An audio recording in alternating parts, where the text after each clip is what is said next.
Hello, everyone. I'm Dylan Pescator here with Ian Nicholas, and we are here for an amazing matchup between the New Canaan Rams and the Brien McMahon Senators.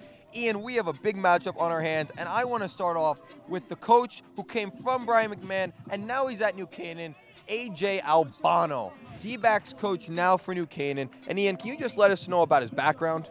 Well, he was a graduate at Brien McMahon. He was 8 years there as the head coach. So obviously, Coach Marinelli told us a little bit, this is more than just your average game for Coach Albano. He's done a great job here as a secondary coach and a teacher here at NCHS. Went 33-46 over his 8 years at McMahon. Really had some of the best years this McMahon team has ever had. A 3-year run where they won 21 games. And it'll be very interesting to see. He ran the same offense they ran when he was the head coach at Brien McMahon, so he knows obviously the most about anyone in the FCAC outside of McMahon's players and coaches. This is a great asset for Lou Marinelli and his coaching staff.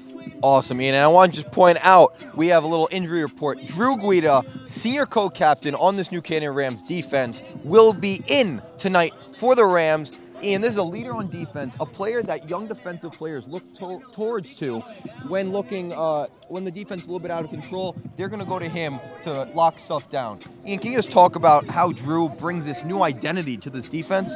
Well, when I played for New Canaan last year, there is no player I think loved more on this team universally than Drew Guida. On the field, 6 interceptions last year, led the team. Many could argue he is the best player on this football team when he's on the field. New Canaan's gone 4-2 without him, so getting him back, it brings the spirit back into this defense, the life, the passion. I think you're going to see a defense that's playing hungry today. They're going to have to stop the run. That's obviously a main priority, so we may not see a Guida interception, but he's going to be thumping guys around. He's a physical guy. We'll also see him on offense, Dylan. I'm very interested to see what he does there. Maybe Coach Marinelli alluded to, he could open up this passing game down the field. We haven't seen a lot of vertical passes. Guida will play a little bit of wide receiver, and we'll see how that works down the field. Receiver-wise. Now let's stick with the defense, Ian. Drew Guida always great with the secondary, but let's touch on that D-line. They'll be facing a 240-pound fullback, Jermaine Daniels, called the Tank by his coach, Joe Quigueroa. Now, how will this D-line have to face a guy named the Tank on this wing T defense? We know they're going to run the ball most of the time, but even if you know he's getting the ball, you can't stop this guy. I mean, he is a wrecking ball. He's an absolute machine. Over 400 yards, over 5 yards a carry, 6 touchdowns, a couple of 100-yard games this year. He is a cheat code. He is a Madden player, and he is the focal point of this Brien McMahon wing T offense. He's the number one priority for his pretty good Rams front seven. But you mentioned it a lot, Dylan. It's an undersized unit. There's no doubt about it. They play with heart. They play with passion. And they have a great coach in Coach Silvestri. So they're going to game plan for him, to say the least.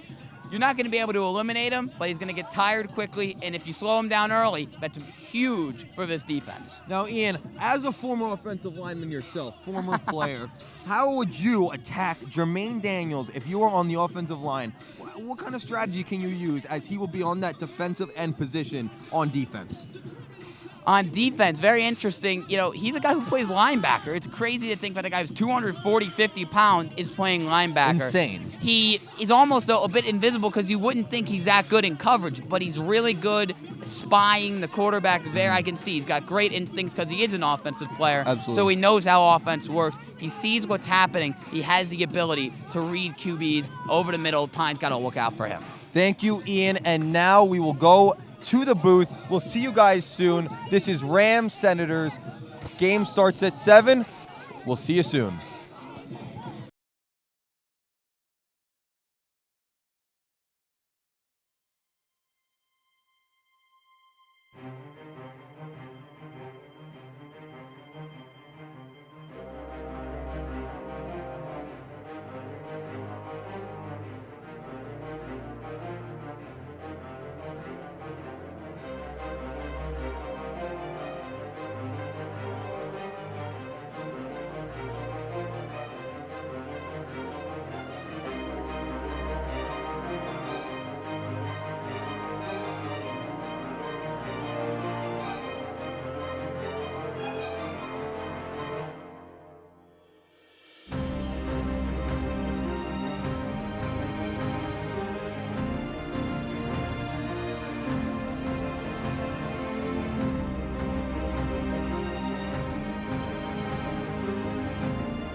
Hello, everybody. We are here for the New Canaan Rams and the Brien McMahon Senators game. It is a great Friday night for football, first day of November. I am here with my man, Ian Nicholas. Ian, we are in for a great one, and I am happy to be here. Same here, Dylan. I mean, New Canaan, they have been on a tear recently, a much-needed tear. They've been 2-0 in the last two games. They're now 4-2, playing a 2-4 Brien McMahon team that could desperately use a win here on the road. It should be a lot of fun. It's an interesting dynamic between the run-heavy Senators and the Drew Pine-led Under Armour All-American game ceremony just a moment ago for Drew Pine, the Drew Pine-led Rams. It should be exciting, to say the least. We are about 6 minutes away from kickoff in this one. New Canaan coming off a great win against Staples, where they were only up 3 at halftime, Ian, and we were there exciting back and forth first half, and then New Canaan really took advantage and made some adjustments to the second half, especially on defense. Their defensive line is going to have to do the same thing here in this one with a offense that runs a wing T formation, a formation you don't usually see much in a football period, not even just high school football, just football period. And Ian, how will this D-line hope to contain the 3 running back set that the Senators have? It's very interesting. You know, I was like mesmerized watching their offense because you really don't see. This is like goal line offense every single play. You folks, you're going to see a lot of 12 personnel. You're going to see a lot of tight ends, a lot of running backs, a lot of Jermaine Daniels, their superstar fullback. We're at the coin toss right now. But the D-line, we run a 3-4 here at New Canaan, so it's going to be very interesting to see, because that's not a lot of bodies on the D-line. The outside linebackers, Braden Sweeney and Chris Caratu, have to play a massive role in containing the run, keeping it in the box, making it easier for the linebackers to make plays. It's a very tough challenge. It's very physically demanding and draining of this front seven. Absolutely, and with the running back 3-man set of Arthur Kochia, Jermaine Daniels, of course, fullback, 250-pound monster called Tank by his coach, Jeff Quiggeroga. And, of course, number 26, Matthew Claps. They have a 3 running back set that they just rotate in and out. You're getting the ball this play. You're getting the ball that way. It eliminates someone getting tired, like a New Canaan offense that relies on Johnny Wise, but also has Carson in the backfield. It has a 3 running back set that each one could get the ball on each play, and they have no idea who's getting the ball. For the coin toss here, Ian, New Canaan has deferred and will receive the ball to start the game. We will see Drew Pine step on the field first. What do you expect from this New Canaan offense to start off this one? Well, they've relied on John Wise quite a bit. Coach Marinelli and his coaching staff love him. Nothing but positive reviews. He's had over 100 yards in each of the last 2 games, including a career-high 190 last week in a win against Staples. We're going to turn right now to the national anthem, and after that, we're going to get into this exciting Friday Night Lights matchup.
All right, guys, we are back about 2 minutes and a half until kickoff is official. New Canaan will get the ball, as we mentioned before, Ian, and they will bring out Drew Pine at quarterback along with Kyle Russell Luke Morton on the other side of the field. And, of course, the number one stud wide receiver, Zach LaPolice, along with running back Johnny Wise.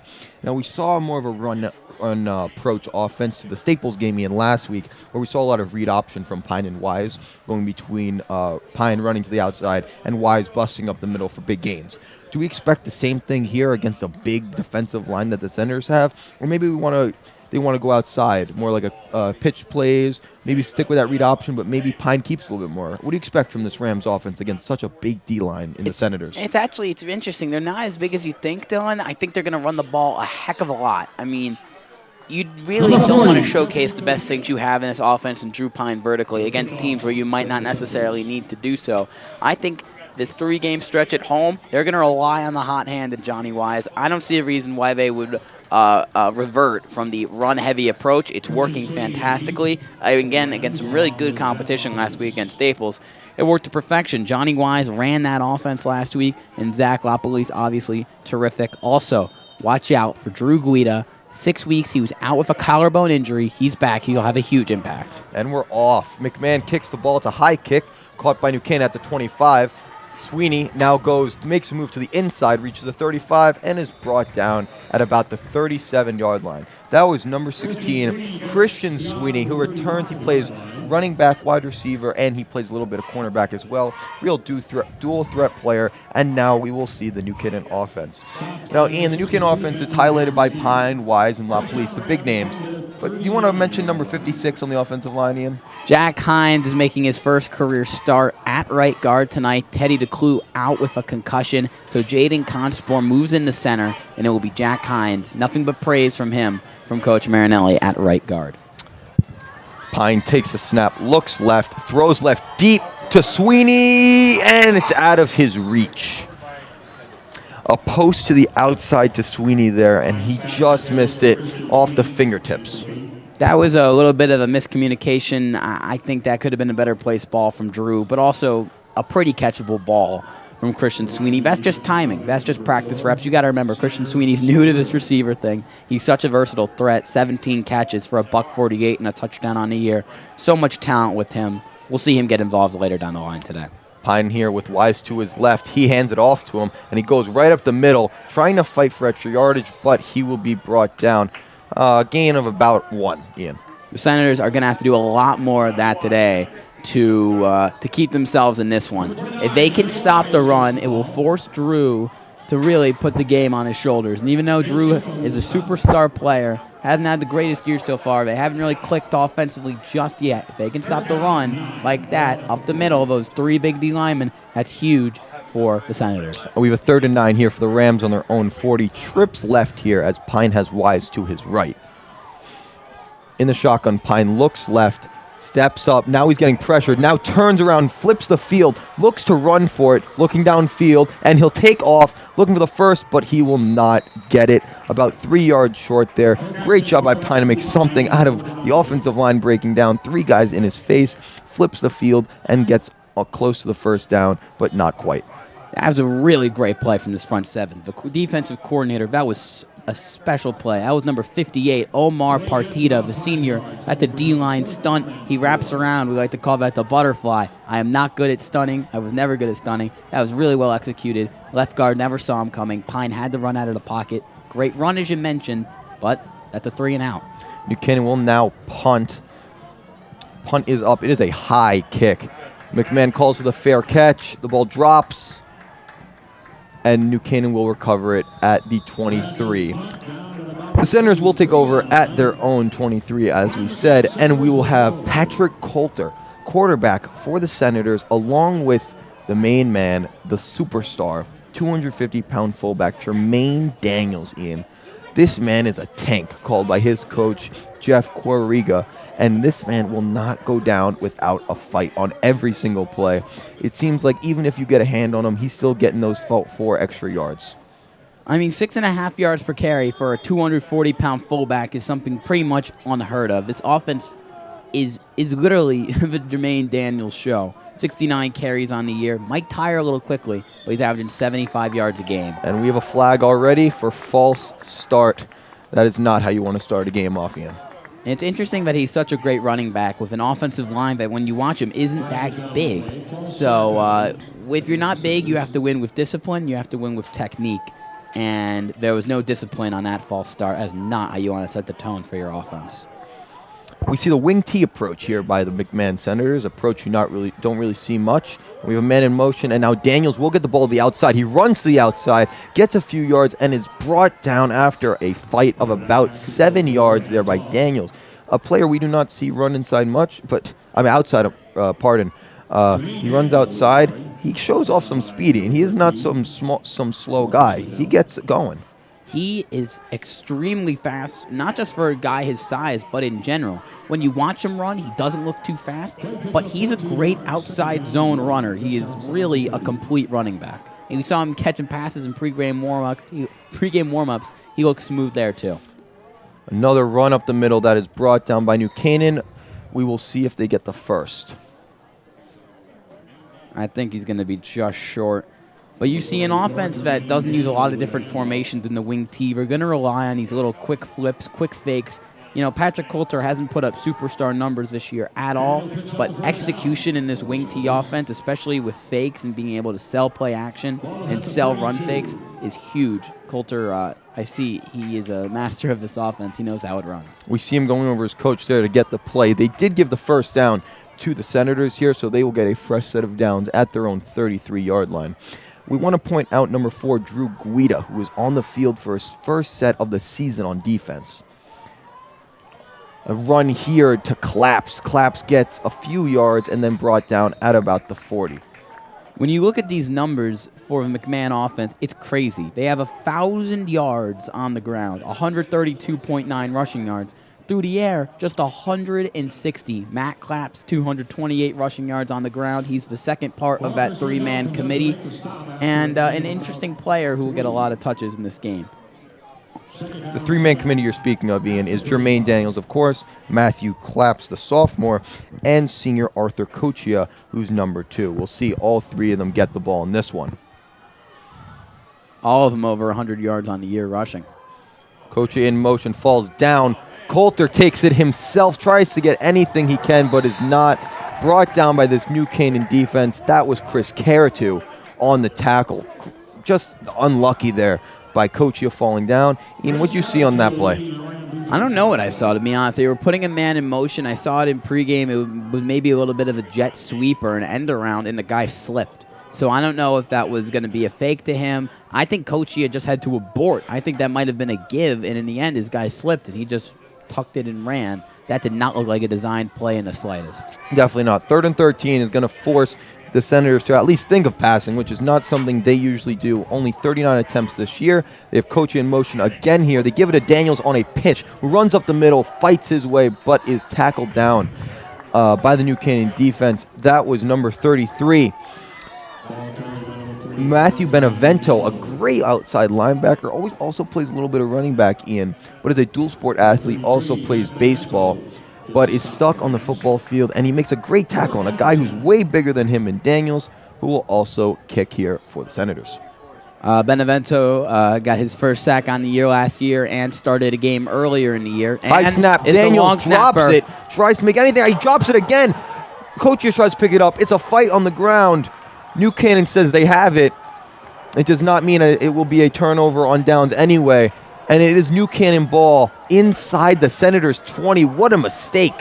I was just going to mention Matt Benevento is a long snapper for New Canaan, and the long snapper for McMahon, who is Dakari Coleman, the sophomore, is going to be kicking himself for that one. How do you miss a massive target in Jermaine Daniels? I don't know. That is a huge special teams blunder. We're going to see a second look here. It shows you just how important all three phases of the game are. Let's get a second look at this one. It's just a flat-out high snap. This was the missed motion play as Coulter took him. And now we'll go to offense as Drew Pine is in the shotgun with Kyle Russell and Zach Lopley to his right and Morton to his left. I'll start at the Drops 15. Back, looks, goes to the end zone, and overthrown. The pass was intended for number 8, Kyle Russell, a player that we haven't seen broke out this year yet. It's like La Police and Morton to an extent, Ian. what do you expect from Russell his senior year? He got a little bit of reps last year at wide receiver, but not as much as usual.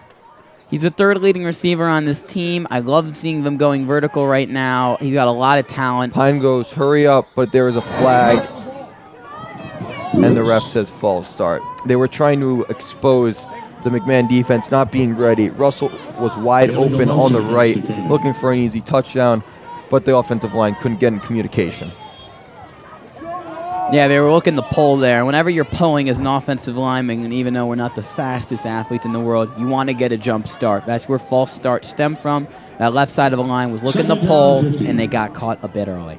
The Rams get moved back 5 yards to a 2nd and 15. Pine takes the snap, hands it off to Johnny Wise, who goes up the middle and gets a lot of yards there, just fighting through the hole, getting a huge hole by the offensive line from the Rams, who isn't as experienced as you're thinking. No, definitely not, Dylan. Only one returning starter from last year, Millie Perrone. But really, over the last few weeks, especially run blocking, this unit has looked fantastic. Blocking for Johnny Wise, as you mentioned, a huge hole there. And I'm interested, the Rams, they got caught with the false start. They run the same play again, and McMahon was not able to catch it. 3rd and 6 here for the Rams. They run trips left. Pine looks to the end zone and caught. Luke Morton on the touchdown grab. Luke Morton, great catch, great call there. Ian, wide open on that slant play that we saw last week against Staples.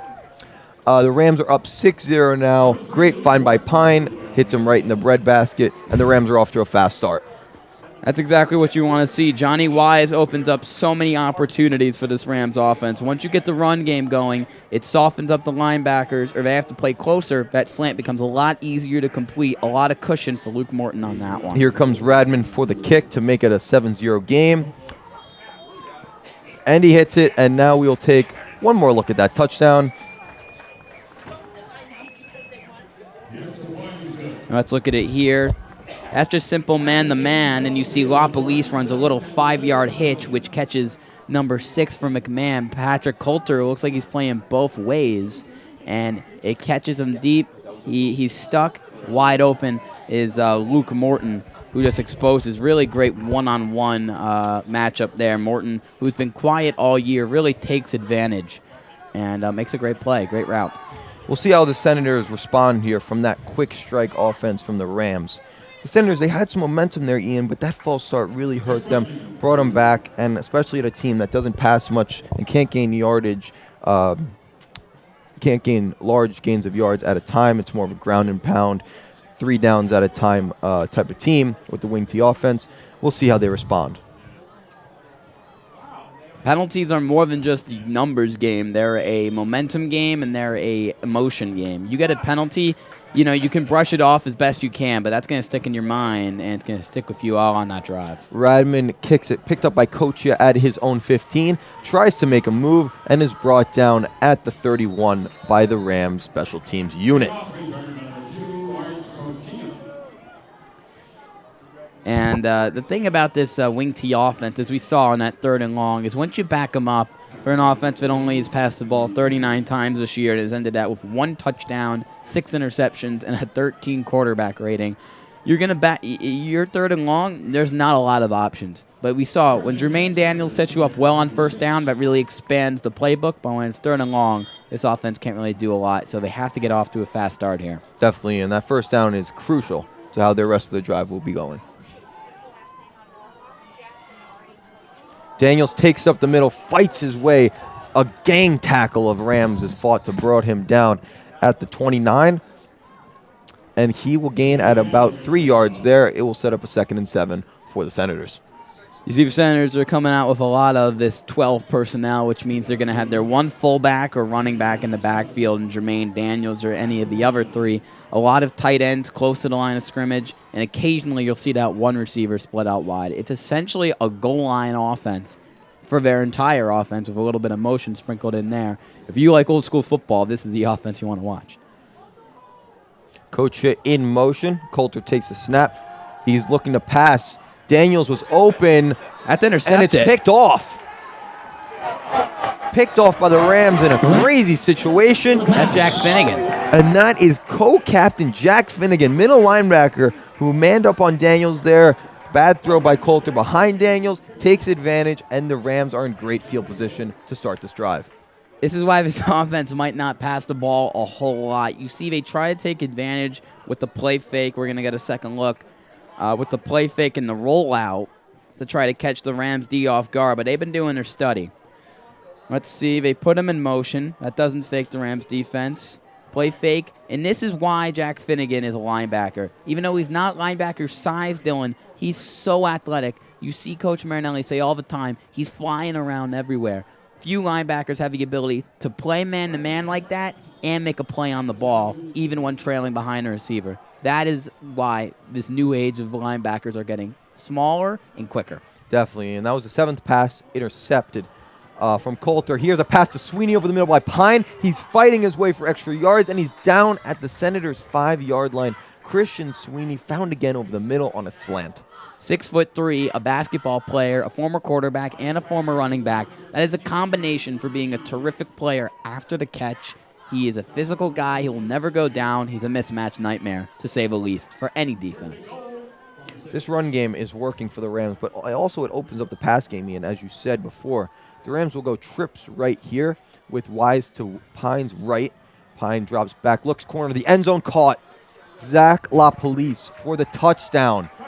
Just a little hitch play there by LaPolice, and the Rams are going to be up 14-0, pending the extra point. Great find there by Pine. It looked like his eyes were on. LaPolice the entire way, and he got him for that perfect throw right in that front corner of the end zone, Ian. That's his 8th touchdown catch on the year, his 9th total if you include that punt return from last year, and you mentioned it. It's just a hitch. As an offensive coordinator, Dan Farina is looking to get his best players in the best possible situation. He knows Lapo is going to win that 1v1 situation. Puts a lot of trust in him, puts a lot of trust in Drew to put it in the right spot. Easy completion, easy touchdown, and the PAT is good from Nick Radman. We will take another look at that touchdown here. Pine just puts that ball in a perfect spot. You know, there are other routes on that play, but 90% of the time, that ball is going to go to Zach LaPolice. I mean, unless you're playing Jalen Ramsey a corner, he's pressing all over him.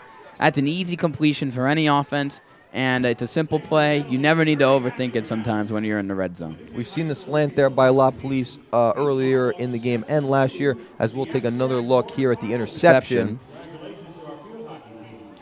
Finnegan just tracks down Daniels the entire play. We talked to Coach Lou Marinelli, who talked about having a man coverage on the big man on the other team and then the zone for everyone else. And here's Christian Sweeney on the catch and run. He's got the size and the speed. You see he gets another 5 yards just riding the guy.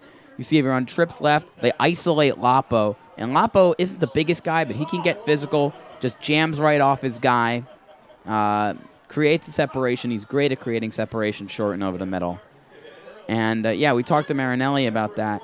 His defense knows where the ball is going to go. It's going to go to Jermaine Daniels. I didn't even notice that was Daniels' first time around.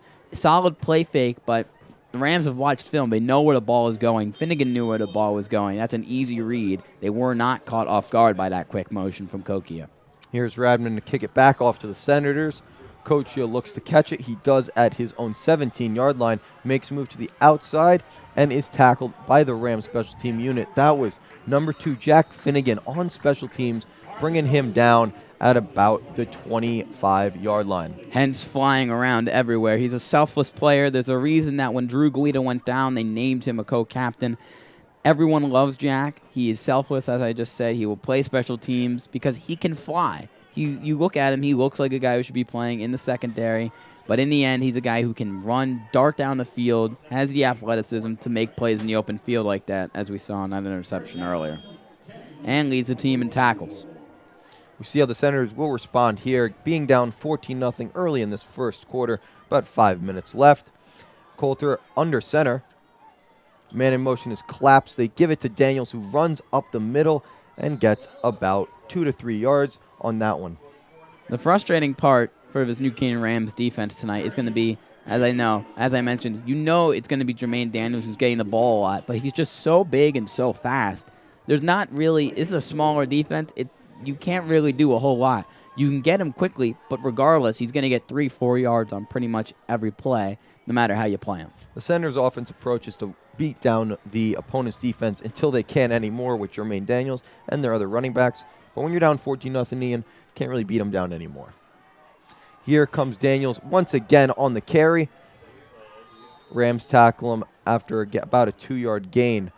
Drew Guida on that tackle. I talked to Kyle Russell before the game, one of his good friends, a receiver who had targeted in the red zone earlier. He said he's got to get past that first hit, broken collarbone. That's an injury where, it makes tackling a bit harder, especially for a safety. Gang tackling is going to win the battle here. Guida finally gets that first hit in. Good to see him back and flying around for the Rams.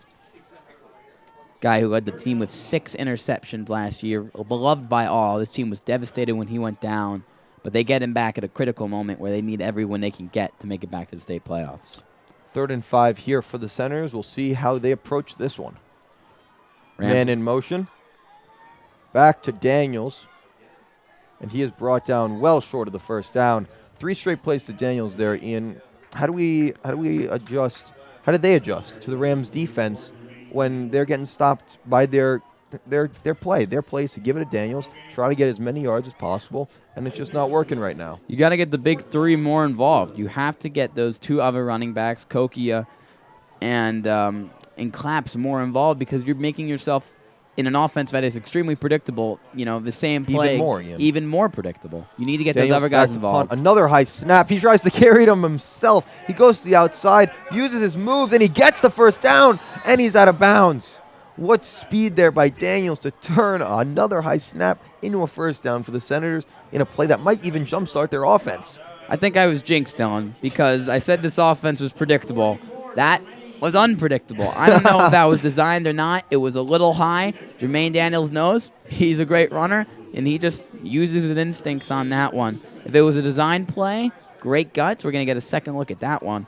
Let's see if the punt team is actually setting up to block or if they're actually it's going to be a foul. Let's see. Seems like he took it himself, Ian. That was a design. That was a punt.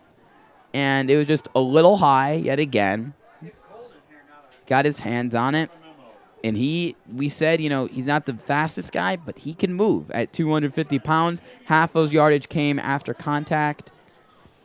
I mean, they're not going to use that play again, obviously. He's not, now the Rams Don't limit know. them, Ian. Don't limit them. It looks like New Canaan called a timeout. Great call from Coach Marinelli and Coach Silvestri.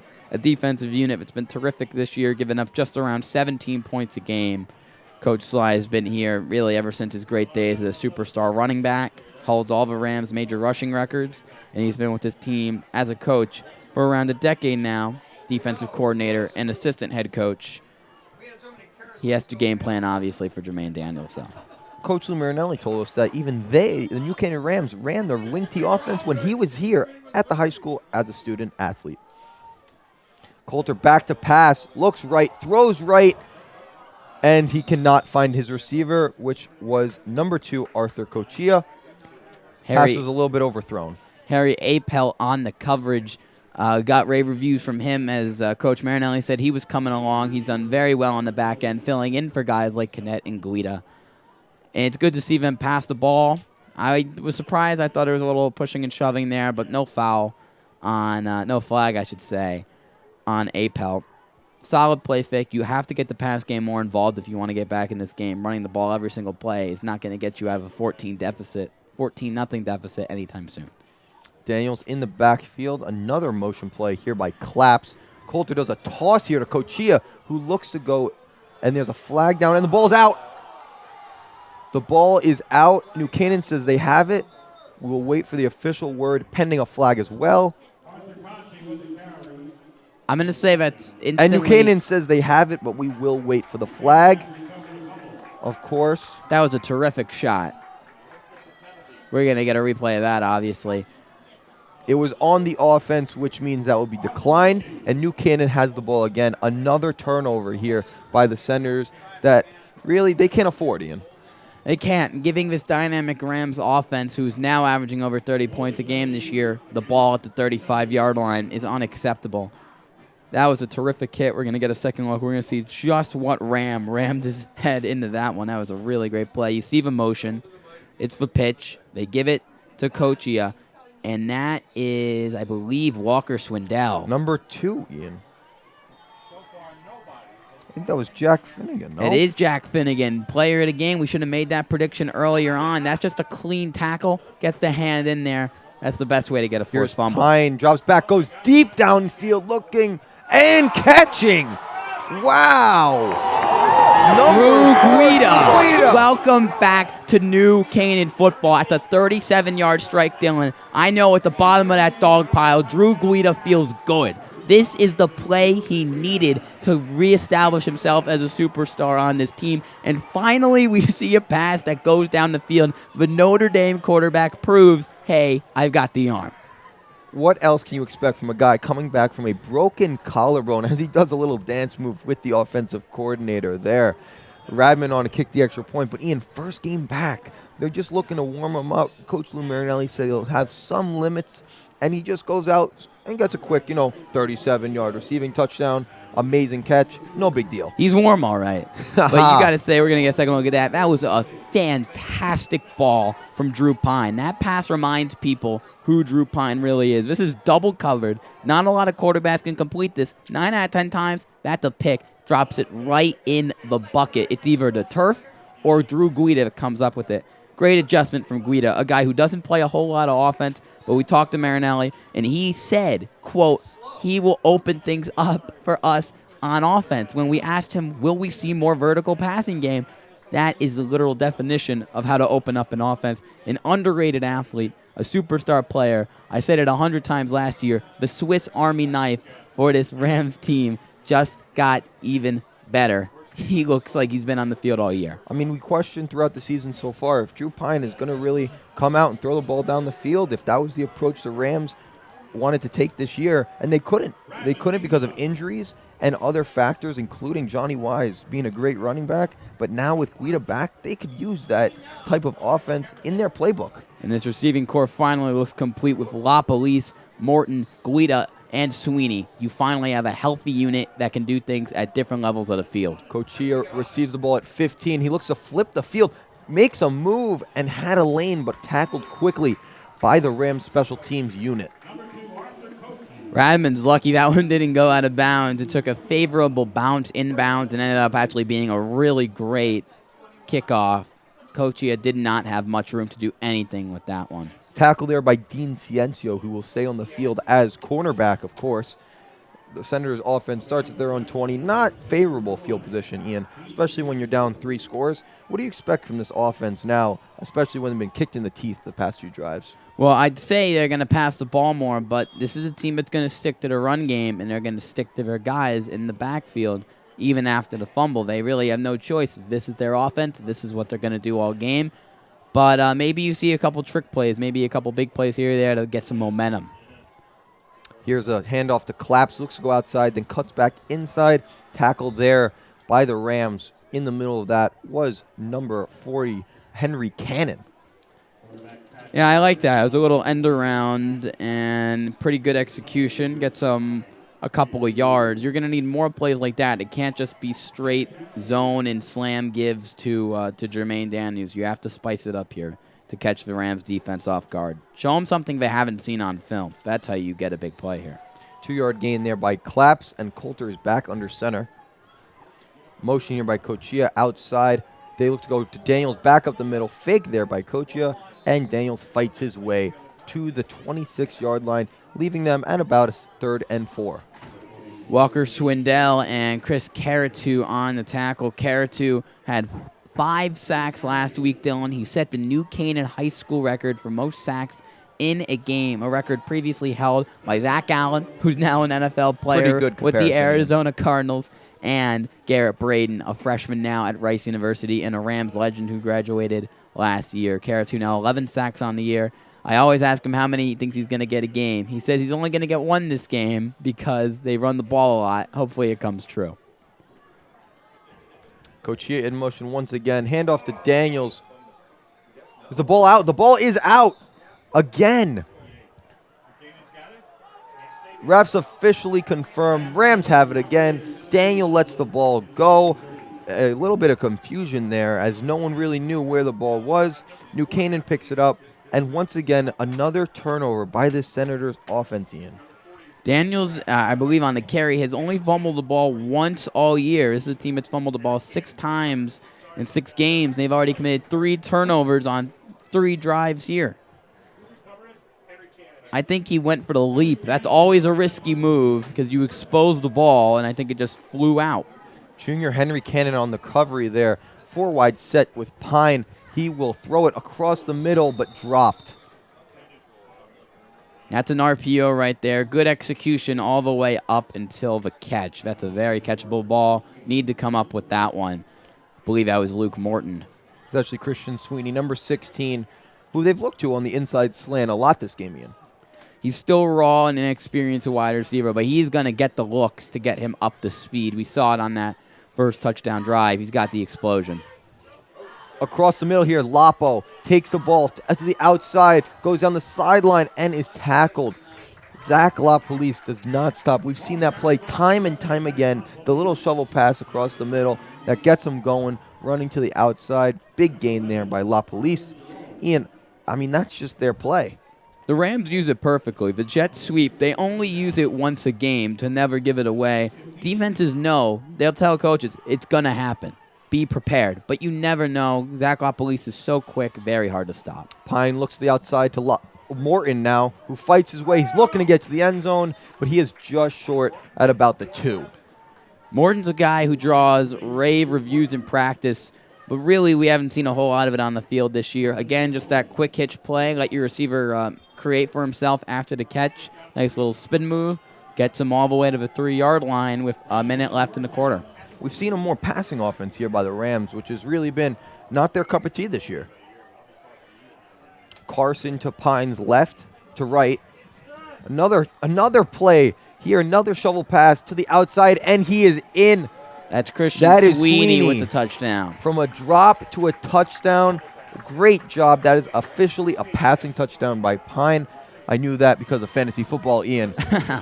And Sweeney is in. The Rams will be up 4 scores in this first quarter with about 49 seconds to go. Just a great job getting to the outside, bringing the entire McMahon defense that was collapsed in the middle to the outside, finding a hole, and getting into the end zone.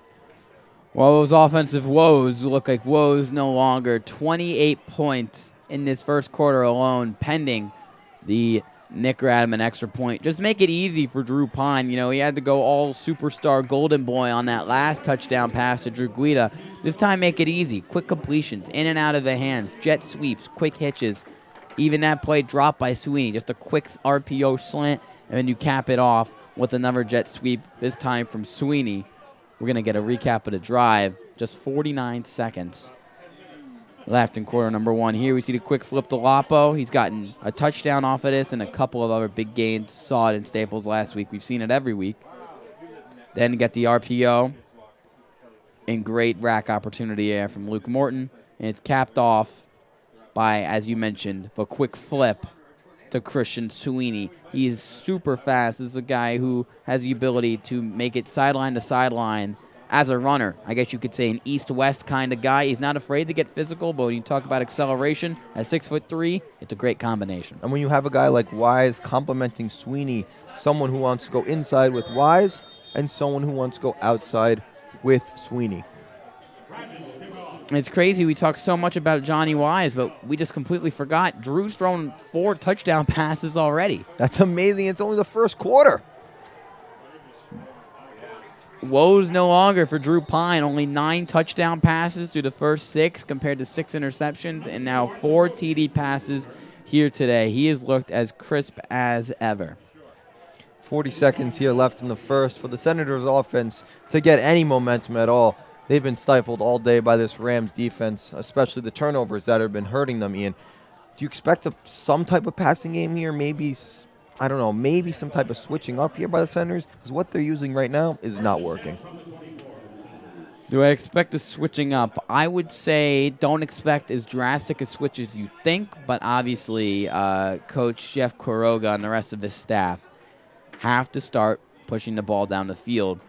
But the man who knows his offense the best, A.J. Albano, is up in the press box right now, or actually out on the sideline. The former head coach of Brien McMahon knows his offense the best. Another handoff here to one of the 3 big running backs on McMahon. That was Matthew Claps on the run. He had actually a loss there by 1. And this Rams defense, they know it's a run, they know it's coming, and they know how to stop it, Ian. How did the Senators offense expect to get any momentum if they keep running the same type of play, inside runs, every single time? I mean, you don't expect a big play. You expect to gain yards. This is what this team has done occasionally all year with this jet sweep. It's going to be the end of the first quarter. It's been Rams, and a little bit more Rams. Drew, Pine, and co. And the defense. Everyone's looked spectacular at the end of quarter number 1, Dylan. I mean, Ian, this is a great showing out by the Rams. After a little bit of a tough start, slow start against Staples last week, they brought their A game in the first quarter here against the Senators, and now they will switch the field and continue their dominance. New Canaan sitting at 4-2, looking to move that to 5-2 and hunt toward that playoff spot that they really hope that they can get back after a slow start. And let's look at some of the FCX standings, Dylan. Now, these aren't the team's overall records. It's only their records within the FCX. You see in the East Division, the Rams are currently 3-2 against FCX opponents with those 2 big losses up against St. Joe's and Richfield. So they are currently 3rd in the FCX when you're talking about record-wise, but they're tied with Wilton overall at 4-2. These 2 teams match up in a few weeks here on Dunning, and it will be very interesting to see how that game plans out, led by Wooder over there. Wilton is his name. You hear his name constantly. Wooder Thompson, I believe. He's a terrific player. That should be a great matchup in a few weeks. And hopefully the Rams get a few more FCX wins. They play Trumbull next week. They play McMahon, obviously, this week. Boost that record in the FCX and boost their chances at making a return to the playoffs. This is a great game for them to get fed on and get some skill players in. McMahon back on offense. Another handoff, this time to Kochia, who gets brought down behind the line once again by the Rams, about a loss of 2. And McMahon will be faced with a 3rd and 11 here.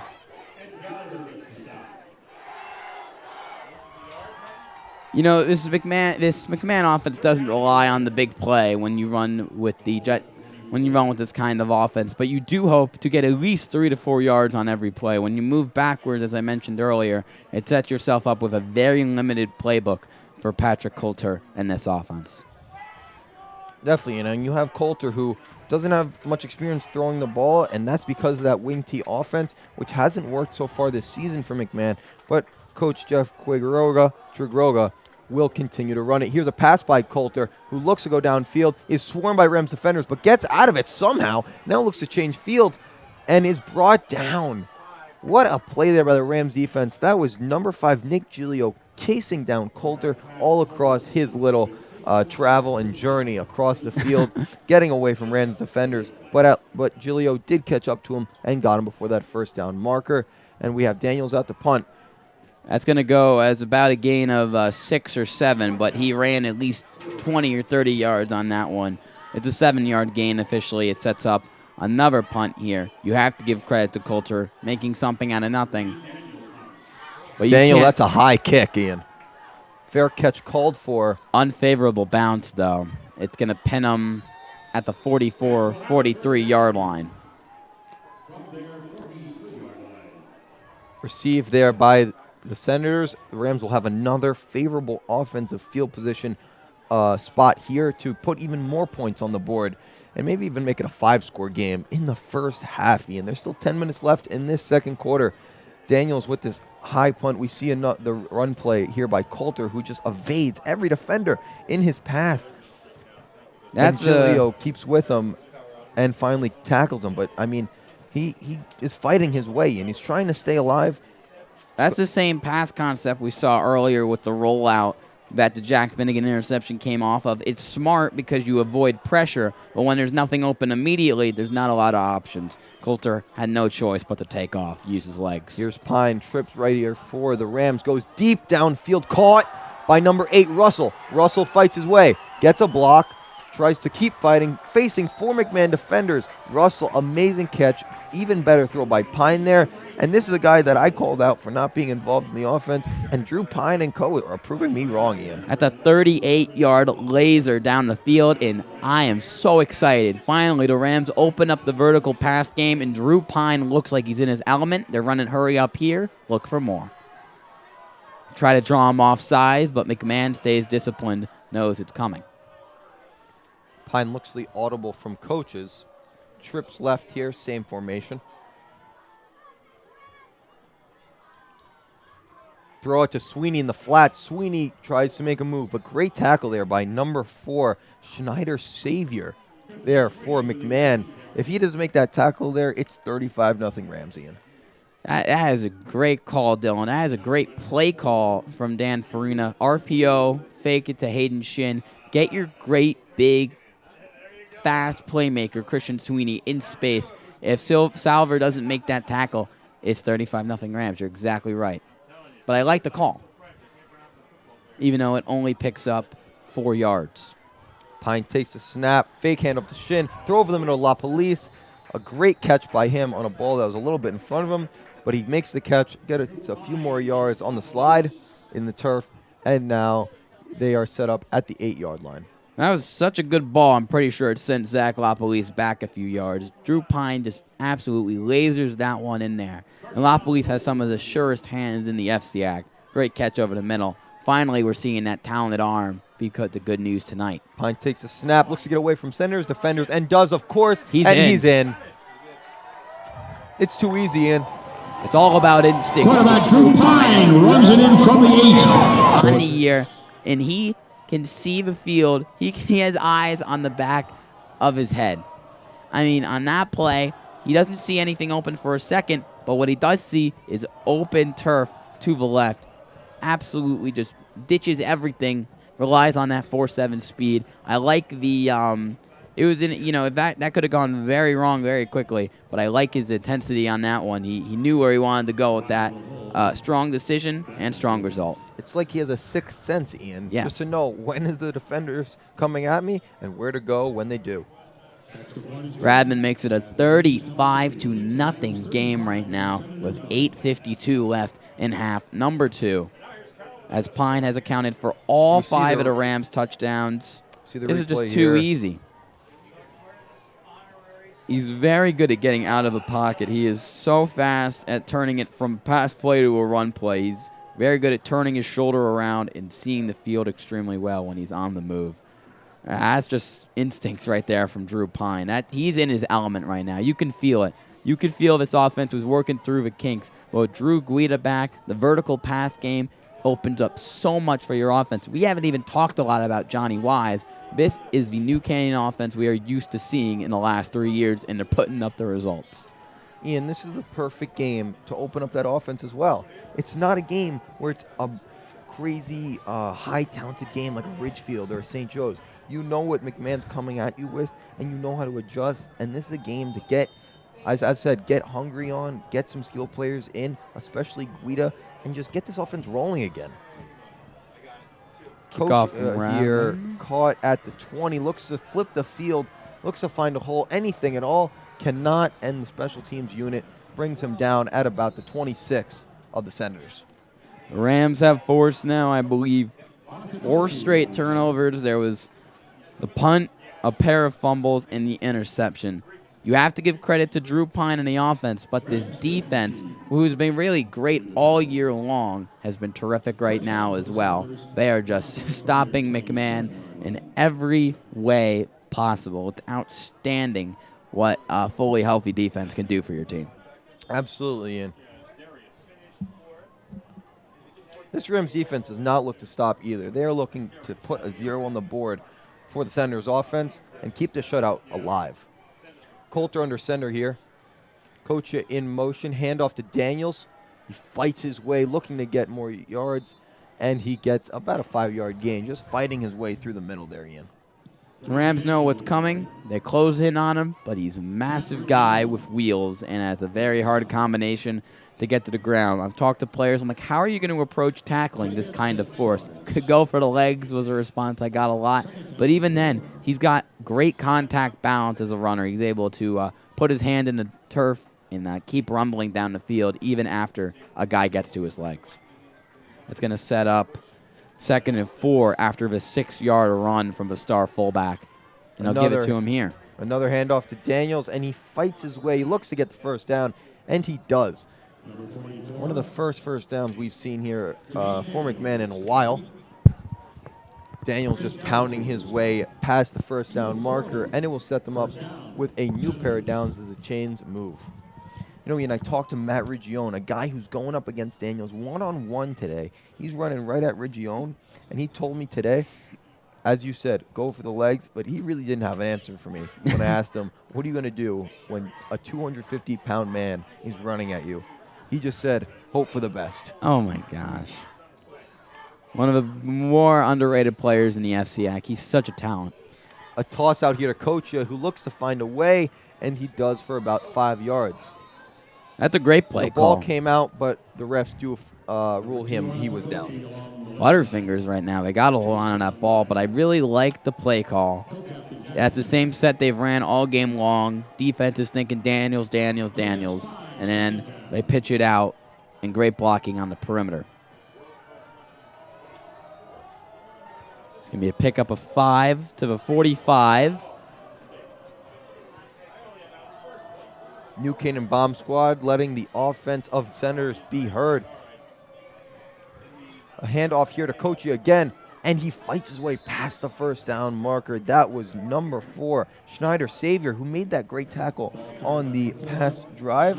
And now they get the first down, moving the chains again. And Ian, this is the first time they are on the other side of the field. Harry Afelt with the stop.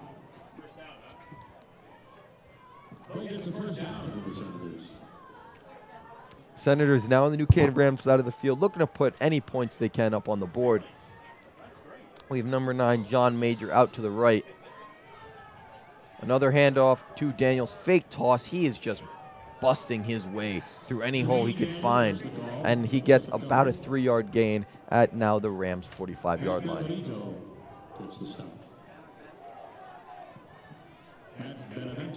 Matt Benevento, his 2nd tackle on the game. He's been active in this one. Coach Silvestri is trying to get the rest of his unit involved. A lot of young pieces. Benevento, a junior, a guy who will start next year probably when Chris Caratu walks out the door. And a really good, disciplined player. Also a long snapper and used to play running back and a friend of yours on the diamond, Dylan. Of course. Claps in motion. Fake handoff. Coulter will look to pass, and he does to Kochia. Makes a spin move, and he is brought down by the Rams defense. I'm liking this little switch up of outside plays here for the Senators, plays that they don't usually run. Yeah, that's exactly what you want to do. This is not a team that's suddenly going to become a vertical passing team, but you have to set up the run game in a better position, and you have to finally open up the pass game if you want to create lanes for guys like Daniels and guys like Claps and guys like Kochia, because they are facing the most loaded boxes of their careers with this limited passing game. But once you open up those quick plays in the flat, it makes it a lot easier for those running backs. Claps in motion again. Handoff to Daniels, who's just putting his helmet down and looking to find a way. That will set up the Senators here. With 4th down. 4th down. A risky play call there on a 3rd and 5. But that's their offense, and they're going to stick to it, Ian. And it's 4-down territory, obviously down by a wide margin here in the 2nd quarter. There is no punting, and even then, the punting has not been great for them. So they have to go for it. I say you have to pass it, but when you have a player like Daniels, you can afford to call an inside or outside zone play here and walk off the field feeling good, even if you don't get it, because he's just that kind of force. Definitely, and the outside plays have been working this drive. I expect him to go back here. To him, only 1 running back in the backfield in Daniels, but 9 guys on that line. Claps in motion. A toss play, 2 claps. He fumbles the ball, and he gets it back, but it will be a turnover on downs. The Rams will take over on the Senators' 45-yard line. I got to say, I love the play call, but the execution was not there. I don't know if it was bad timing from Claps on the motion or bad timing on the pitch from Coulter, but that did not work in the slightest. Again, great field position for the Rams, and another wasted drive from the Senators. But I like them mixing it up. This is what they have to do to get down the field. You finally see them put a drive together, and it's execution which drags you down. If you can execute, you're winning half the battle. Talent and great players like Jermaine Daniels can't win you games if they can't execute. Absolutely, and that's 5 straight turnovers for the Senators on offense. Pine in the backfield, looking, searching, makes that move again, dips the shoulder, flag down, looks to the right sideline, caught by La Police. Well, I think there might be a late flag there, but regardless, that's going to be a hold. It's a hold.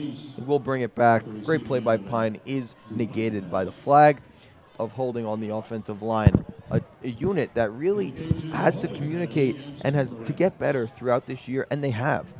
You can't blame Pine, and you can't blame the line on that one. Pressure comes up the gut. Maybe you can blame the line on that one.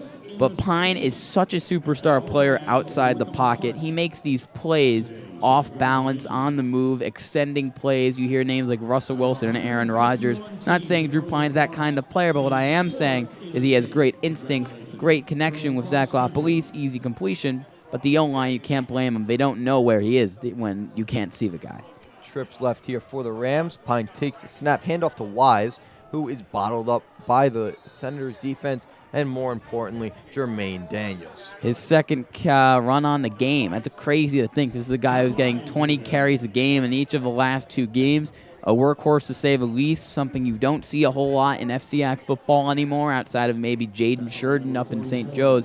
You don't see that workhorse because the spread in the passing offense is taken over everywhere. Today, finally, we see the Rams bring that deep ball in, but with a huge lead, expect a lot more of number 29 through the rest of this game. Pine with 2 wide receivers on each side. Wise to his left, and Daniels coming at him toward his left as well. I'd love New Canaan to take a shot here, but on 2nd and 28, maybe it's a quick pass. We'll see. Pine They're going goes deep. down the middle, caught by La Police. What a catch. That was behind him, Ian. Great adjustment from LaPolice. He's a guy who he doesn't run a lot of different routes from last year. He's not a different player from last year, but a huge difference in LaPolice this year is the polish on his game, his adjustments, his route running, his timing, most importantly, his connection with Drew Pine. That's a great adjustment. That's a veteran play from him, able to stick with that one, even though it wasn't the cleanest ball from Pine. 3rd and 16 here, Ian. Pine back, looking, searching, dips the shoulder again, That's a flag hold. down, and the pass was intended for Sweeney, bounces in front of him. It will bring the New Canaan Rams back, but I expect this penalty to be declined. Yeah, thank the Lord, finally, you get a stop here for the Senators on defense. Again, they have actually rushed Pine pretty well in this game. You have to give them credit. They've done a really good job pass rush-wise. Penalty is declined, and the Rams will punt. And so Jaden Consport there, a little slow to get up. They're bringing a lot of heat up the gut. You got to give credit to McMahon. They know the weakness of this Rams offensive line is their size in the middle of the O-line. Jaden Consport and Jack Hines are 2 really great guys who put in a ton of work. But I was a small lineman, and they're small linemen. You have to win with technique, and when you're getting overload blitzes like that, technique isn't always going to win. Definitely in punt formation here for the Rams. A little bit of another high snap. Ty Groth here on the punt. Favorable bounce for the Rams, and they will recover at the 10-yard line. What a punt there by Groth. Actually, I hate to correct you, that was Nick Radman. And actually, what I really love about that one is Nick Radman did a little celebration at the end of that one. He busted out the golf swing. You didn't see it. You got to love when you have confidence as a kicker and punter. And after last year, Nick Radman has won over fans, and he's won over us, and he's won over his own abilities. He's a confident player and really a big factor for this Rams team. That's a great punt. With just 2:10 left at the 11-yard line, a run-heavy team doesn't have a whole lot of options here thanks to that punt. Pinned back in their own territory with about 2:10 left here in the first half. Rams up 35-0. Daniels in the backfield, bunch formation here. Only one wide receiver out left. Daniels with the carry, looking to go outside, just busting through the Rams defense, but brought down there by number 1 Chris Caratu, along with the help of Dean Ciencio. And another thing I heard before the game with Kyle Russell is they plan to rotate Ciencio And they plan to rotate Ciencio and Guida a little bit at corner because Guida is a strong safety by trade. 6 interceptions last year, and when you meet him in the open field, good luck. He's a great tackler. But they moved him to corner because they have a lot of young guys right now. Walker Swindell and Harry Apelt have really established themselves this year. They've gotten reps with injuries on the horizon, and they've done great. So that's the reason why Guida is playing corner tonight. Handoff here once again by the Senators. And the ball is out. The ball is out, but the refs rule him down. That's crazy. That's the third fumble of this game. I don't know what. Slippery out here, Ian. Maybe. I mean, there was a crazy rain yesterday, Dylan. It was a great day today weather-wise, even though it's a little cold outside. I don't know what the problem is. This is not a team that fumbles the ball a lot. I don't know if Coach Miska is teaching these Auburn tricks from back in his playing days there, punching the ball out, but it's like Charles Tillman out here from the Bears. They call him Peanut Tillman. He's just ripping the ball out. I don't know what it is. Like, they found a secret formula. If they can keep doing this run-heavy offense is going to go nowhere fast. And it's been 5 straight turnovers here for the Senators on offense. They look to not make it a 6th, although that was almost one. And now with time ticking down, they look to just run out the half. Just 35 seconds left here in the half. Daniels takes the ball up the middle. Tackled once again by the Rams. That's Matt Region, has 2 sacks on the year for the senior captain, coming off knee injury from last season, makes a stop. And that looks like it will run out the action here from half number 1 unless we see a Brien McMahon timeout. That will be all she wrote with the Rams up 35-0 heading into the half. They have to feel good. Amazing, and I mean, that's the half you want. If you want a half, if you want an amazing half, that's the one that you draw up. And the Rams will be up 35-0, up 5 touchdowns on the Senators as this first half comes to a close. The Rams will enter the second half, kicking the ball off to the Senators, who need to make some adjustments. To say the least, they are going to have to make some adjustments here and there. We're going to get back to that around the FCX score in just a minute. But the score here from the half, Rams 35, Drew Pine 5 total touchdowns, 4 through the air, which is a season high, and 1 on the ground. Set the record last week for most touchdown passes in a career. And Dylan, what about you run us through our around the FCX You got scores. it, Ian. Staples up 17-7 on Wilton. That's a great game. Norwalk up 21-0 on West Hill. Ludlow and Trumbull still in the second quarter scoreless, and Ridgefield took a 14-0 lead on Stanford into the second. You have to talk about that Staples game. This is huge for the Rams. Staples is helping them out in numerous ways. They got them a win last week, Dylan, and this week against their 2 4-2 teams in the FCAC right now, I'm pretty sure. Us, or New Canaan, I should Who say. was us, Ian? Come I on. don't play for this team anymore. And Wilton. If Staples can pull out that game with the win, the Rams' playoff chances skyrocket. Ian, Jake Thaw is the real deal. We saw him last week, electric player, and that Staples offense was really on point in the first half. We'll see if they keep it up as we update you throughout the half. This has been the first half. We see a recap here of how the Rams scored their points. A fumble there by Daniels on the punt got the Rams the ball in favorable field position, and we'll see some other turnovers here by the Senators. Here you see that play action rollout. Jack Finnegan had a monster first half. He had an interception here, and a little later we'll probably see his forced fumble flying around the field. Here, their first fumble of the game recovered by, I believe, Henry Cannon, the junior linebacker. Drew Pine with this laser first touchdown pass of the game to Luke Morton. And here he finds his favorite man, Zach LaPolice. Quick little hitch route. 6-yard touchdown. Here's Pine again, his throw of the year. And who else? Drew Guida is back and maybe better than ever on that 37-yard post route. Definitely better and here than ever. We have Christian Sweeney on the jet sweep and the score. And here's Pine again. The instincts, incredible as he punches it in on the run. His 3rd rushing touchdown on the year for the dual threat quarterback. Score is 35-0 at the half. It's been all Rams. A terrific all-around game. Dylan Pescator and Ian Nicholas, we will be back in the second.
And we are back for the second half. 35-0 Rams is our score as we return for the second half. As you see us in the booth right now, you see the field, and you will see us soon. We are planning to go down to Austin Platt for an interview with who else but D-backs coach AJ Albano. Albano was the head coach at Brien McMahon for 8 years, 33-46 record, and one of the most well-respected coaches and really people that the football team has ever seen there at the McMahon program. Loved by all there. Had a 3-year run going where they went 21-9, including a year where they had 8 wins. And really, for a program that hasn't had a lot of success recently, you put that into perspective, and he was really a terrific coach and a terrific get for this Rams coaching staff. We will now go to the highlights that we have from our first half, a rout so far by New Canaan. Ian, what have you really just seen from this Rams defense that has really broken out as we go to the highlights? Drop punt there by Daniels, another fumble. Rams pick it up, and they were rolling on defense. Another turnover here by McMahon, 1 of 5 in the first half. Coulter looks for Daniels, picked off by Finnegan. A great play by the senior co-captain, the 5th co-captain. And now a run by Daniels, who tries to leap, drops the ball once again, picked up by Henry Cannon. Here's Drew Pine dropping back, throwing over the middle to Luke Morton, who catches the touchdown. And then Pine once again finds La Police in the front corner. Pine here is the throw of the day, deep to Guida, drops it in the basket, and that's how you make a return. And then the shovel to Sweeney, who finds the outside and the end zone for the touchdown. And now we see Pine once again just escaping the defense, Ian. Sixth sense, as I said, just finding a way. And now we will kick off the second half. Rams will kick off to the Senators. Yeah, what I saw from that defense was turnovers. Really, this unit's been good all year, but something that it's been missing were those key interceptions, those key fumbles. We haven't seen a lot of passing today, so we haven't seen the secondary and coach AJ Albano be tested, but this front seven looks as good as ever. Coach on the return there, tackled by number 12 from the Rams, Bates Crisby, who has taken a little bit of a demotion, Ian, to be blunt, to some more JV practice after having some tough go in varsity. But he's looking to build his way back up into the secondary and back up on the coach's list. Yeah, there's a lot of veteran talent at secondary. You get Drew Guida back now, and he's playing corner. Zach LaPolice has played lights out in the secondary. He is proving to be more than just a diva receiver. He is not a diva receiver. He is a super physical cornerback. And then you got Dean Ciencio, Nick Giglio. Bates will get his time. He's a super athletic young corner with good instincts. And he had a pick earlier on in the year. Here's a handoff to Kochia, who looks to get outside, but a tackle from about 7 Rams, led by Captain Jack Finnegan, brings him down in the backfield. As well as Matt Benevento has been very active tonight on defense. The Rams have 2 outside linebackers. They have the Ram and the Jack, and the Ram is occupied by Braden Sweeney and Matt Benevento, the more cover guy, run support, and the Jack, Chris Caratu, and our own Chad Russo, the guys who are designated to rush the passer and make plays at the line of scrimmage. Benevento looks really good right now. Jack Finnegan, as always, as Coach Marinelli says, is flying around. Here we have the wing T offense once again in effect by McMahon. Only one wide receiver on the outside. Here goes Coulter now, actually back to throw, gets tackled by the Rams and brought down for a sack. He was to his opposite side that he wanted to be from.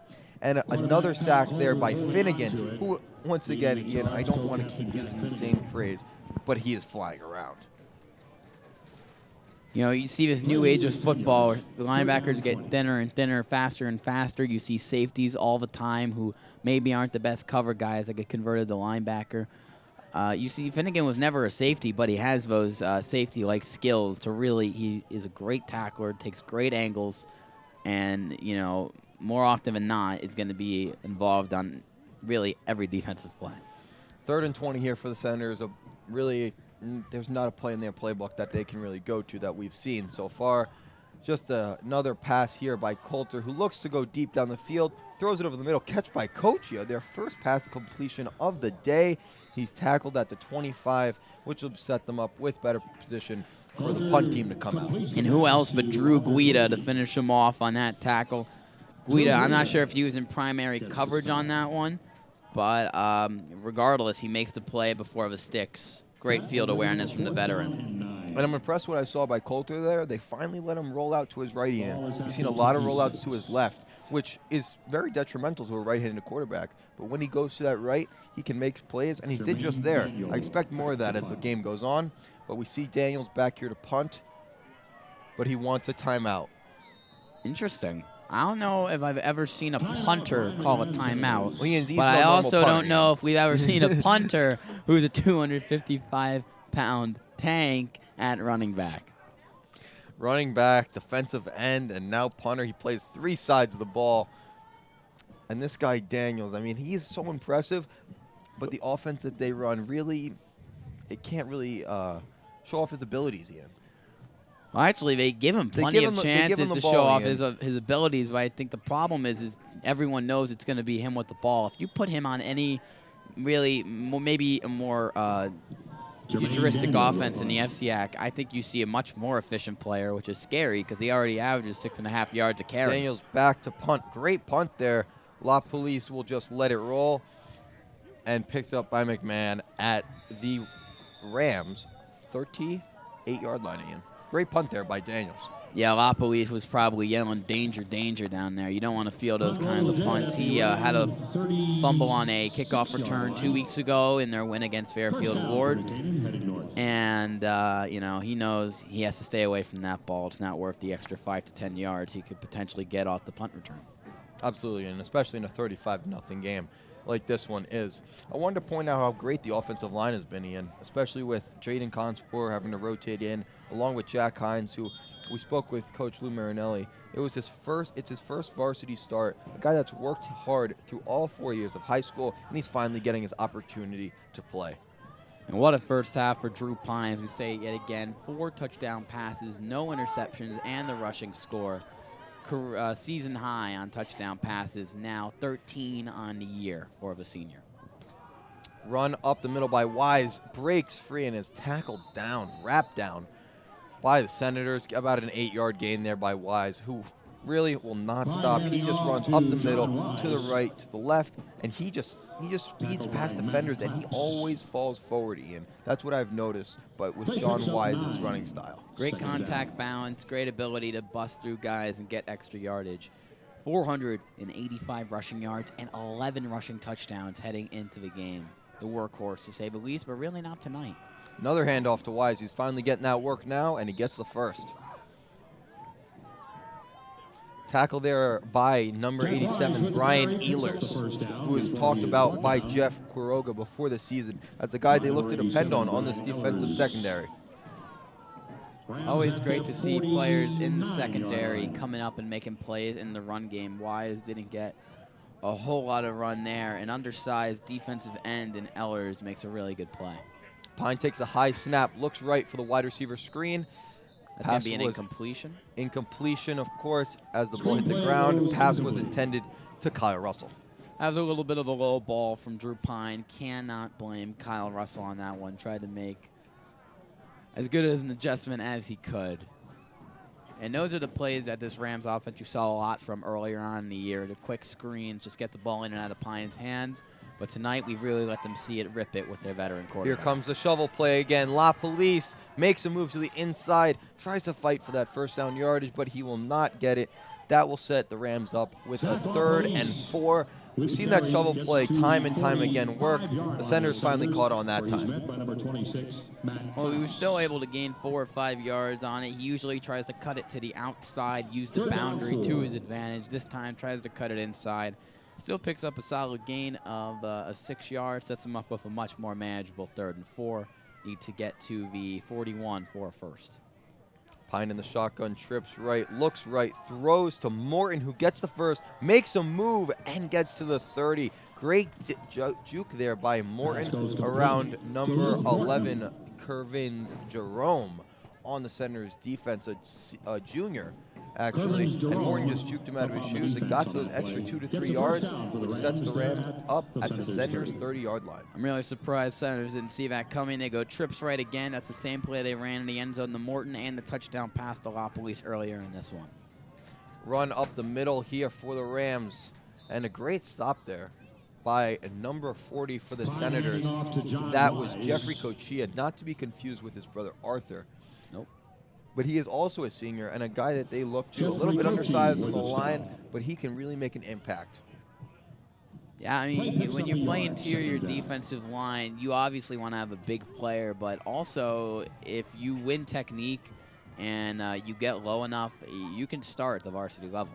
Sweeney in motion here for Pine. Sweeney does get it here on a swing pass and goes up the middle, makes another move, gets about 9 on the play. Another great play call from Dan Farina in this Rams offense.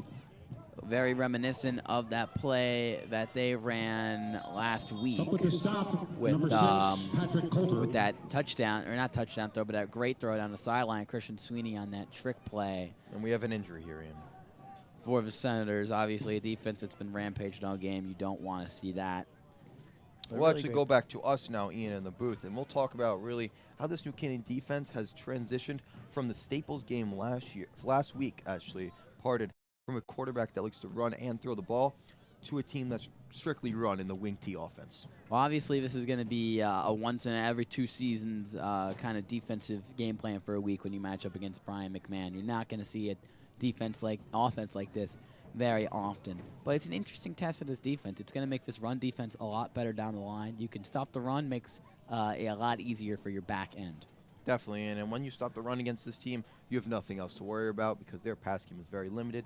And it's an offense that really, if you get that first down 5 to 6 yard increase into 2nd and 4, 2nd and 3 short, 2nd down short, 3rd downs, it's going to work. But when you don't get that and you're stuck with a 2nd and 9, 2nd and 8, 3rd and 7, there's not really a play in the playbook to go to that you know this is the play that's going to get me the first down. And you got to give credit as great to see that is Arthur Cochia, who is able to walk off under his own power. Really solid player for this McMahon team.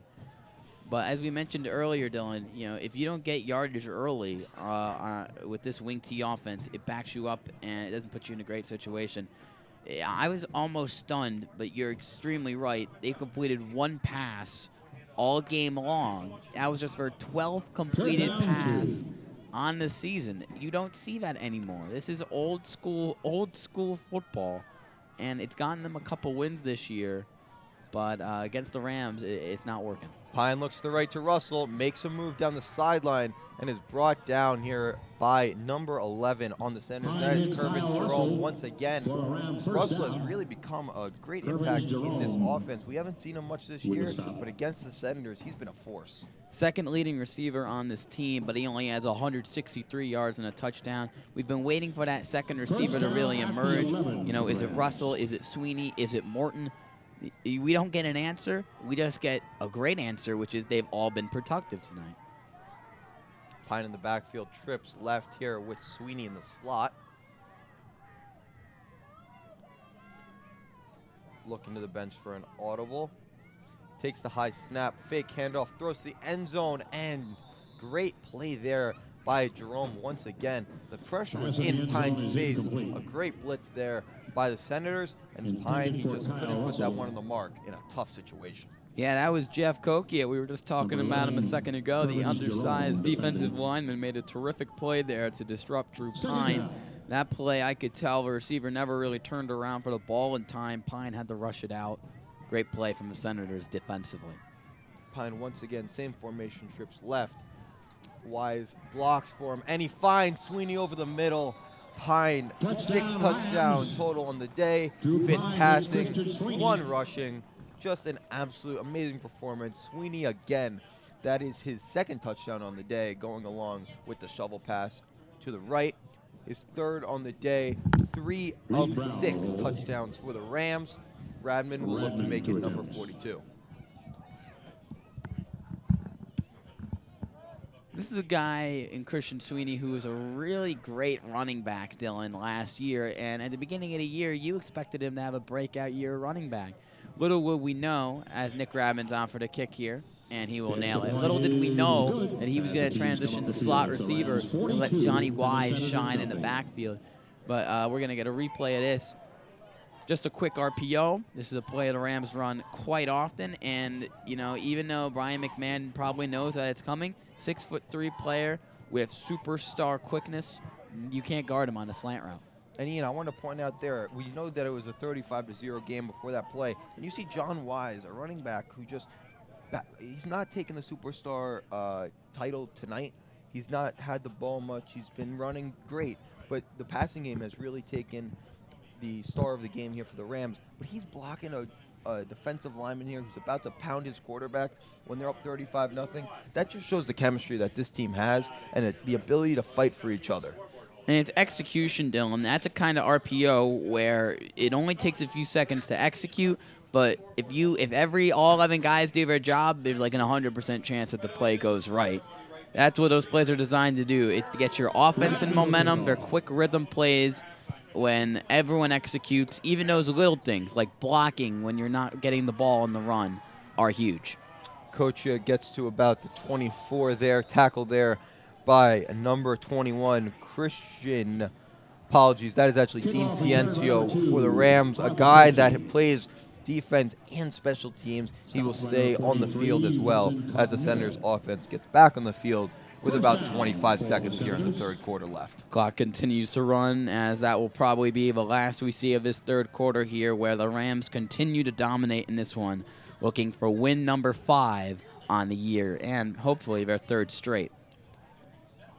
They've been on a roll the past 2 weeks looking to make it 3, and they really have. And these games are games they have to win, and they're just showing up, and they will switch the field now with McMahon looking to keep that shutout intact, something that they will take pride in as the fourth quarter starts up. They haven't had a shutout all year, even though they've been pretty close. They held New London to just 1 touchdown in week 1. There you see the score again. And they also held Stanford to just 7 in week 3. So they've gotten close. This would be their first. We'll now go around the SEAC here. The most important game we've seen was Staples and Wilton. Staples still up 10, 24-14 in the third. Norwalk pulled away on West Hill 41-7. Richfield keeping it close with Sanford 14-6.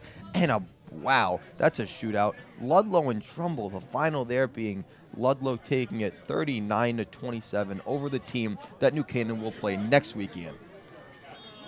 And you got to shout out Fairfield Ludlow. We know one of our fellow broadcasters, Aiden Blake, up there calls those games. He also calls Trumbull games.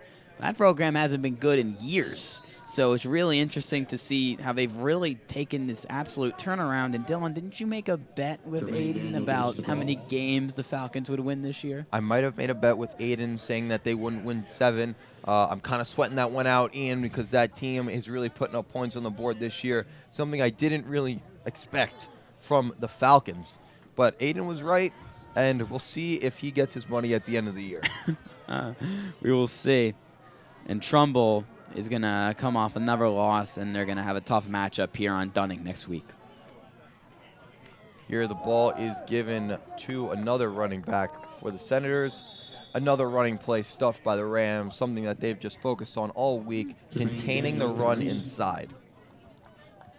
And when you talk again, we got that Staples game and quarterback Jake Daw taking over the reins. He won 7-3 last year for Staples. New coach comes in and they start a junior quarterback, starts the season off a bit shaky, 5 TDs to 8 interceptions, Jack Ziegler. And they turn back to Daw. Great effort last week against the Rams. 3 total touchdowns and a pair of turnovers. But good to see them up double digits right now against a great Wilton team that the Rams will match up with in 2 weeks. Coulter back to pass, slips, and it wasn't called dead at first, but then it was called dead. Just unlucky there for Coulter. I mean, the entire team has been slipping and sliding all over this field. I don't know what's been put on this turf, Ian, but it's really not helping the Senators. I don't know if I've ever seen that, Dylan. I mean, he flat out slipped, and they count that as a kneel down. They count it, I guess, as him giving himself up. Even though he wasn't touched. So 4th down here for the Senators. They seem to be in punt formation. We have a new punter. Jermaine Daniels will not be kicking this ball away. It is Jeff Kokia, who's played really well as of late for the Senators D-line. High kick caught here by the Rams. Looks to go outside. Looks to find a hole. That's number 82 for the Rams. That is Connor Bailey taking the kick back to about the 26-yard line there. The cousin of Quentin O'Connell is only a sophomore, but he's gotten some playing time already on varsity and maybe showing signs of his brother's his cousin's playmaking ability. Must have the good genes here, Ian. And we see Drew Pine with the vest on here. Will we be seeing Reed Brown come into this game, Ian? Up 42-0. I think it would have to happen sooner rather than later. If I'm not on spot Drew right now, but if Drew is on the sideline, then it will be the junior quarterback Reed Brown out for the Rams.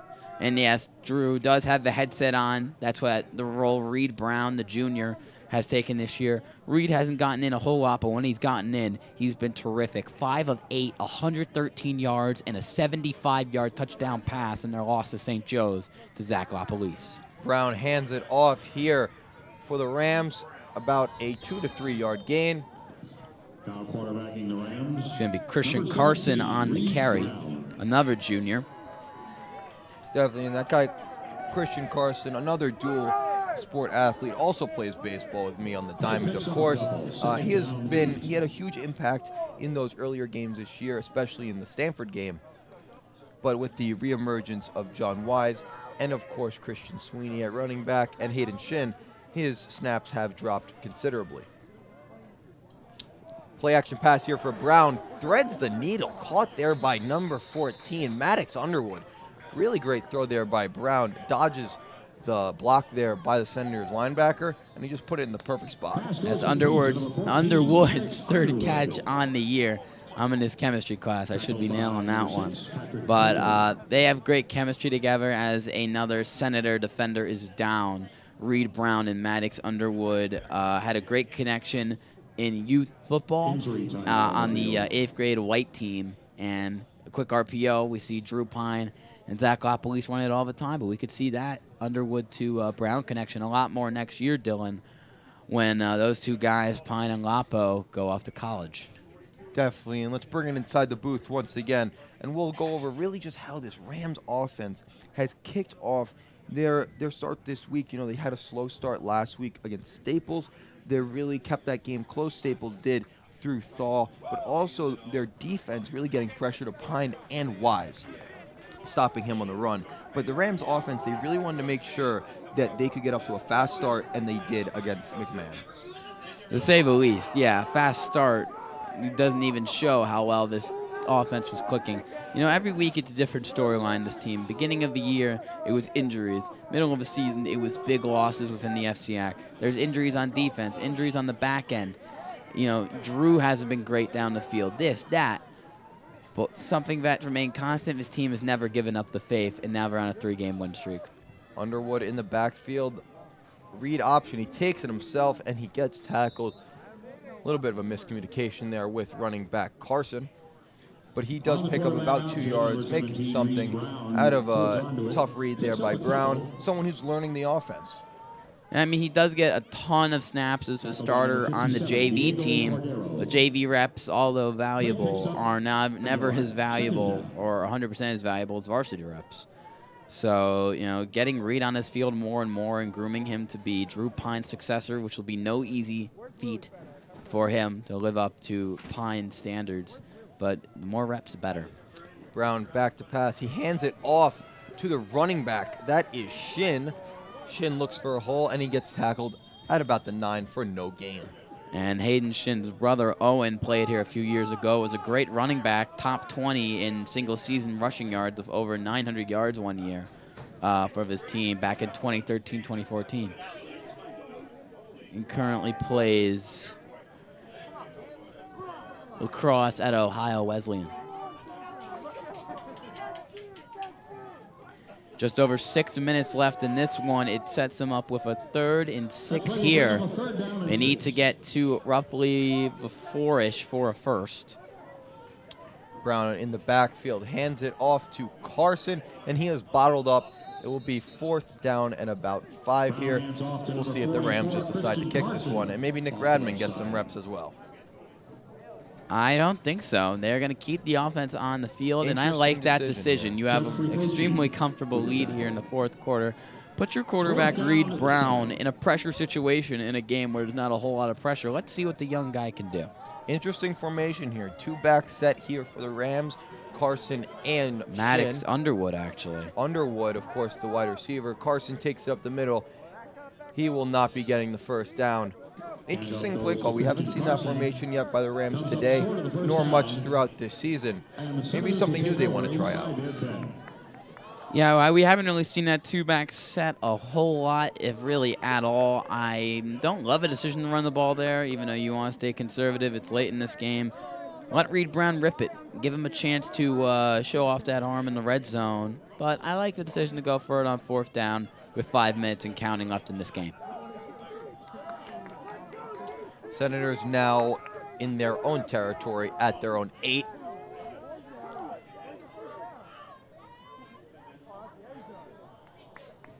Down 42-0 here in the fourth quarter as the clock starts to run down. We do not see the tank, Jermaine Daniels, out there much anymore as the lead has gotten to an insane amount. Number 4 here, Jerome here for the Senators, takes it to the right to the outside, gains about 2 to 3 yards. The Rams all around this game a terrific one as they will head. They'll stay at home. This is the first of 3 straight games at home for them, Dylan. They played a lot on the road to start the year, and now in the biggest stretch of the year, they get to play home. Trumbull next week, Wilton the week after. We will be on the call for both games. And then DAF Media, we will both do that game together for the Turkey Bowl. In Darien this year, not at Boyle Stadium. Interesting to say the least how Darien will have a home field advantage for that one. Absolutely, and we talk about home field advantage. The Rams, they have a great bomb squad, Ian. They really rattle the other team's offense, and they make the other team start to communicate in ways that they haven't, maybe through hand signals and such.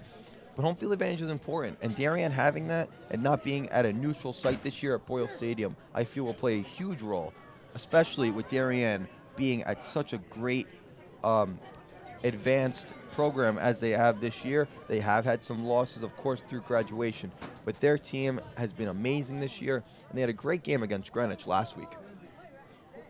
And a motion here, another give up the gut, and Run it's here a by huge one. Kokia.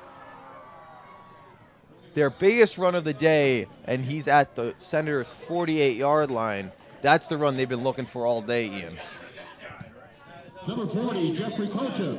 Outside the 40-yard line. We're going to get a second look on that one. Finally, the Senators' offense comes alive.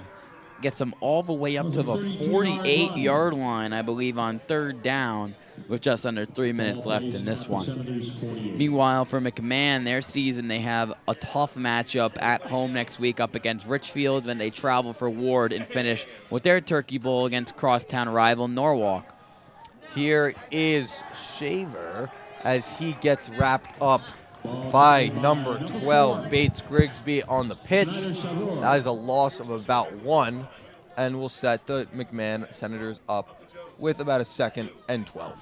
Bates Grigsby. Just over 2 minutes left here.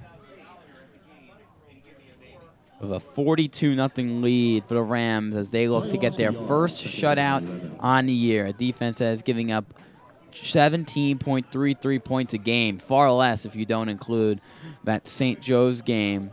But Chris Silvestri and co are just getting it done again here. A lot of young players out on the field here for the Rams getting much-needed reps. Kokia in motion, but a handoff up the middle here by the Senators. Gets about back to the line of scrimmage. That was number 40, Jeffrey Kokia, his brother Arthur. Who's that? Arthur was in motion. The two brothers running this McMahon offense along with Daniels and Coulter, they will need to make some adjustments going into next week against Ridgefield. And I'm looking at his D-line right now for the Rams, Dylan, and I have to point it out. A couple of interesting players. And Tadeo Shahugan, who's currently battling with a broken hand, you can see on his right hand, he's got the Jason Pierre-Paul oven mitt on.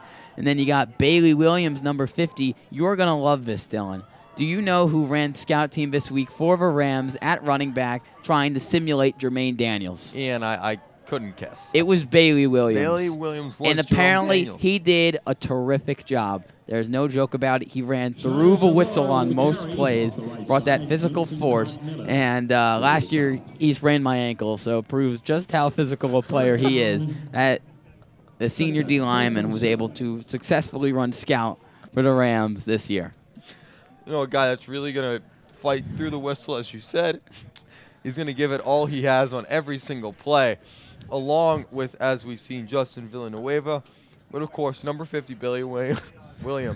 I apologize. It's just great to see that club there on Tadeo's hand. It just reminds me of JPP back in the day.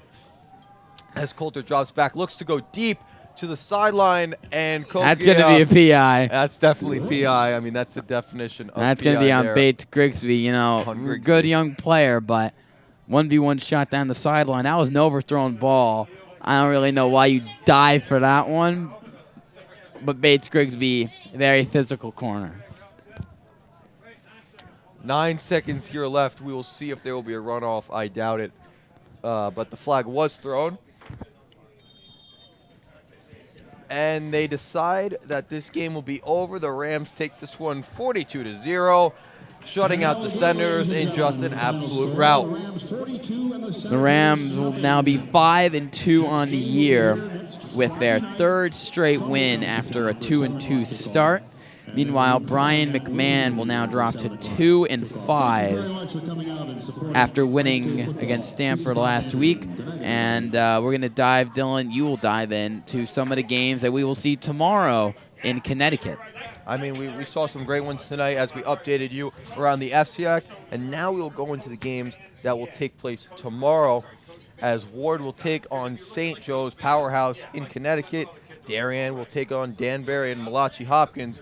Greenwich will take on Trinity/Wright Tech, and Bassick will take on Bridgeport Central, who looks to get their first win of the year. I'm really interested to see that Darien-Danbury game. Danbury was not a good program last year, but I believe they're 5-2, 4-2 right now. The Mad Hatters look pretty good, and Darien just had a huge win up against Greenwich last week, a huge momentum builder for a team that has looked spectacular all year. That will be an interesting game. This was an interesting game as the Rams get a big-time win at home.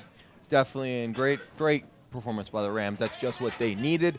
Now we will look to head down to our man, Austin Platt, after the post-game that has actually been canceled. I apologize.